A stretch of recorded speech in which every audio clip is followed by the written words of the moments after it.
కార్యకారణ కర్తృత్వే హేతు ప్రకృతిరుచ్యతే పురుష సుఖ దుఃఖానాం భోక్తృత్వే హేతురుచ్యతే. కార్యానికి కారణానికి అన్నిటికీ ప్రకృతి కారణం. ఈ పురుషుడు ఈ జీవుడు తాను అనుకోవడం వల్ల అనుభవిస్తున్నాడు. ఇది ప్రకృతి చేసిన ఈ అపరాధము అరయ నేనుగాక వేరొకండే. ప్రకృతి చేసిన ఈ అపరాధము అరయ నేనుగాక అరయ ఇది నా ఎదియ కాక వేరొకండే. అసంగ కలితుడగు నేను దీనితో కలియనేల కలిగే బహు రూపములు దానగాదె నాకు అనుకుంటాట జీవుడు ఖచ్చితంగా ఒకనాటికైనా. అయ్యయ్యో ఎంత పొరపాటు అయింది, 70 ఏళ్ళు వచ్చే వరకు ఈ విషయం తెలియలేదే. ప్రకృతి చేసిన ఈ అపరాధము నన్ను సమాజం జడగొట్టింది, వాళ్ళు జడగొట్టారు, వీళ్ళు జడగొట్టారు, వాళ్ళేం జడగొట్టారండి. అదంతా ప్రకృతి అలా ఉంటుంది. లొంగకుండా ఉండవలసిన బాధ్యత ఈయన మీద ఉంది. నిజంగా ఆయన క్షేమం కోరితే ఆయనకు అలాంటి ప్రలోభాలు పెట్టకుండా ఉండాల్సిన బాధ్యత మన మీద ఉంది. కానీ ఉండరు. జనం ఎప్పుడూ సామాన్యంగానే ఉంటారు. జనం ఎప్పుడూ అజ్ఞానంలోనే ఉంటారు. జనాన్ని అనవలసిన అవసరం లేదు. జనం ఎప్పుడూ అజ్ఞానంలోనే ఉంటారు. ఈ మాయ చేస్తున్న వాడిని, మోసం చేస్తున్న వాడిని వేసేయాలి పట్టుకొని. అంతేగాని వాళ్ళు వచ్చారు కదండి అని అనద్దండి. అలాగా అంతమంది ఎడుతుంటే వీళ్ళే వాళ్ళకు ఉండాలని జ్ఞానం, వాళ్ళు ఆ జ్ఞానం లేని వాళ్ళనే జనం అంటారు. జ్ఞానం ఉన్నవాళ్ళని జ్ఞాని అంటారు, జ్ఞానం లేని వాళ్ళనే మామూలు జనం అంటారు. వాళ్ళ స్థాయి అది. వాళ్ళు వెళ్ళక ఏం చేస్తారు? వాళ్ళకేవో సొంత కష్టాలు ఉన్నాయని చూస్తే తీరతాయని అనుకుంటున్నారు. అదో అజ్ఞానం. ఆయన చెప్పేది విని ఆచరిస్తే తీరతాయి అనుకోవట్లేదు, ఆయన చూస్తే తీరతాయి. ఇదో అజ్ఞానం. అందుకని వాళ్ళ తప్పే ఉందండి. అందుకని ప్రకృతి చేసిన ఈ అపరాధము అరయ అది నాయొకండే నాదిగా అరయ నాయది కాక వేరొకండే. ఇది నాదే కదా, నేను చేసిందే కదా. అసంగకలితుడగు నేను దీనితో కలియనేలా. అసలు సాంగత్యమే లేనటువంటి నేను, ఆత్మస్వరూపాన్నైనా నేను ఈ ప్రకృతితో ఎందుకు కలవాలి? అసలు సత్వరజస్తమో గుణాత్మకమైన దీనితో కలిగే బహురూపములు దానగాదే నాకు. అసలు ఇన్ని రూపాలు నాకు వచ్చాయంటే ఈ దరిద్రం వల్ల కదా, లేదా ఈ కలవకపోతే నాకు ఎందుకు వస్తాయి? అవసరం ఏమిటి అని జీవుడైనా దేవుడైనా లోపల ఉన్నవాడు అంతర్ముఖుడే అనుకుని తీరతాడు. అప్పుడు ఖచ్చితమైన భావనే ఉంటుంది మనస్సులో. వేరే భావన ఎలా కలుగుతుందండి? అహంకార మమకారాలు పరిహరించగలిగితే ఈ జ్ఞానం వెంటనే అర్థమవుతుందయ్యా. నేను శరీరం అనే భావన అహంకారం, నా వాళ్ళు వీళ్ళందరూ మిగిలిన వాళ్ళు పరాయి వాళ్ళు అనే భావన మమకారం. అది పిల్లల మీద ఉన్నా, బంధువుల మీద ఉన్నా, స్నేహితుల మీద ఉన్నా, ఎక్కడున్నా మమకారం తప్పే. దానికే మనకి భాగవతంలో చక్కని ఉదాహరణ. శ్రీకృష్ణుణ్ణి రోటికి కట్టేయడానికి ప్రయత్నం చేసింది తల్లి. ఎన్ని తాళ్ళు పట్టుకొచ్చినా చుట్టూ తిప్పగానే 2 అంగుళాలు తక్కువ అవుతున్నాడు. వ్యాసుడు చాలా చక్కని మాట రాస్తారు అక్కడ. తదపి యదపి యద్యదాసీత్ యద్యదాదత్త బంధనం యదాసీత్ తదపి న్యూనం యదాసీత్ తదపి న్యూనం తేనాన్యదపి సందధే తదపి ద్వ్యంగుళం న్యూనం తదపి ద్వ్యంగుళం న్యూనం యద్యదాదత్త బంధనం. ఏదో ఓ తాడు తెచ్చింది, అది 2 అంగుళాలు తక్కువైంది. కానీ ఇంకో తాడు తెచ్చింది, తదపి ద్వ్యంగుళం న్యూనం, అది కూడా 2 అంగుళాలే తక్కువ అవుతుంది. సరిగ్గా లెక్కెట్టినట్టు. యద్యదాదత్త బంధనం. ఎన్ని తాళ్ళు తెచ్చినా ఇలాగే అవుతున్నాయి. పోతన గారు ఎందుకు భక్తి పారవశ్యంలో కూడా ఈ తత్వపరమైనటువంటి శ్లోకాన్ని చక్కని పద్యంలో రాయలేదు మహానుభావుడు. ఆయన శబ్దాలంకారానికి ప్రసిద్ధుడు. రాసి ఉంటే చాలా బాగుంటుంది. ఉరికి ముజ్జగములు నిండిన బొజ్జను కట్టవశమే అని రాశారు తప్పితే ఈ భావం రాలా. ప్రతి చోట 2 అంగుళాలు తక్కువైందని ఏ తాడు? ఆ 2 అంగుళాలే అహంకారం మమకారాలు. భగవంతుడిని మనం బంధించాలి, భగవంతుడిగా మనం అవ్వాలి అంటే 2 అంగుళాలు వదిలేయాలి.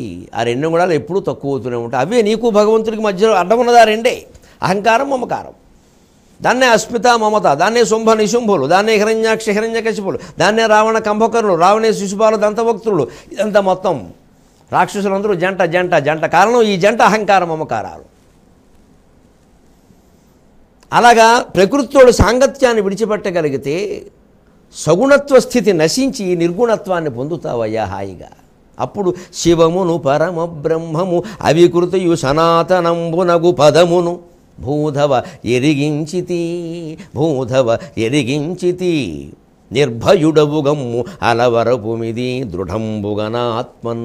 ధర్మరాజా, శివము పరమ బ్రహ్మము అవికృతి, ఎటువంటి వికారములు లేనటువంటి నిర్మలమైనటువంటి పదార్థాన్ని గురించి, సనాతనమైన పదార్థాన్ని గురించి, ఆత్మ పదార్థాన్ని గురించి చెప్పానయ్యా. భూధవ ఎరిగించితి నిర్భయుడవుగమ్ము. ఒక్కసారి నబిభేతి కుతశ్చన అన్నట్టుగా ఆత్మజ్ఞానం గనక మనిషి పొందగలిగితే నబిభేతి కుతశ్చన, ఎక్కడి నుండి ఏ దిశ నుండి వచ్చే ఏ భయానికి కూడా అతను లోనుగాడు. తాను ఆత్మస్వరూపం అన్ని దిశలా నిండినది తానే అయినప్పుడు ఎవరికి మాత్రం మనం భయపడాలండి? ప్రత్యేకంగా ఓ శరీరం అనుకుంటే కదా భయపడ్డం.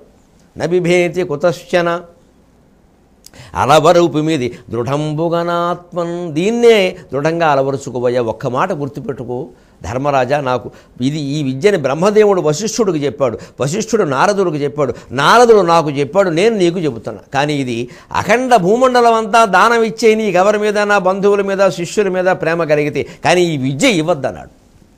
ఎందుకంటే అయోగ్యులకి ఇది ఈ బ్రహ్మ విద్య అందితే చాలా తప్పు అన్నారు.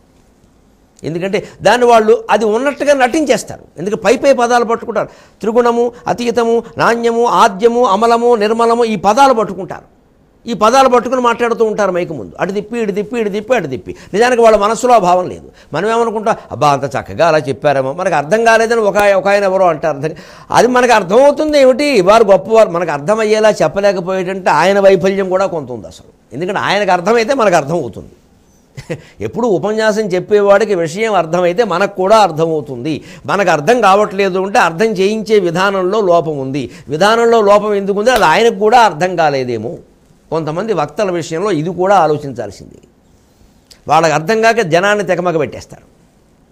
వాడికి అర్థమై మనస్సులో ఉండి దాన్ని ఆచరిస్తే చాలా స్పష్టంగా ఆదర్శ్యతల సంకాశం, అద్దం పైభాగం ఉన్నంత నిర్మలంగా నున్నగా ఆ ప్రవాహం కూడా ఉంటుంది. చాలా స్పష్టత, బ్రహ్మాండమైన క్లారిటీ ఉన్న టీవీలాగే అద్భుతంగా ఉంటుంది. అది మనకు కావట్లేదంటే ఆయన లోపం కూడా ఉంది. ఆయన దాని అనుభూతి చెందాడో లేదో ఊరికే చెబుతున్నాడు, మాటలు తిప్పేస్తాడు. అందుకే ఇది అందరికీ ఇవ్వద్దన్నాడు. మరి టీవీలో చెబుతున్న వాళ్ళం యోగ్యులెవరో అయోగ్యులెవరో మాకే తెలుసు. అందుకని మాకేం తెలుసు ఆ విషయాలు, అందుకని అవేమీ మనకు తెలియదు. కాబట్టి భగవంతుడు నాకు ఈ జ్ఞానాన్ని చెప్పేటువంటి అవకాశాన్ని ఇవ్వడమే నాకున్న ఒక యోగ్యతగా నేను భావిస్తూ సెలవు తీసుకుంటున్నా. చాలా ఏకాంతంగా ఉండి రహస్యంగా ఈ తత్వాన్ని విచారణ చేయండి. అందరము అన్ని దుఃఖాల నుంచి బయటపడతాం. మళ్ళీ 23:30 గంటల్లో మనం కలుద్దాం. అంతవరకు తెలుగులో మాట్లాడదాం. ఈ కార్యక్రమాన్ని మీకు సహ సమర్పించిన వారు శ్రేష్టమైన ప్రేమ, శ్రేష్ఠ ఆరు. మీ అభిప్రాయాలను, సూచనలను మాకు తెలియచేయాల్సిన చిరునామా భక్తి TV, care of Rachana television private limited, road number 92, Jubilee hills, Hyderabad 5,96,000.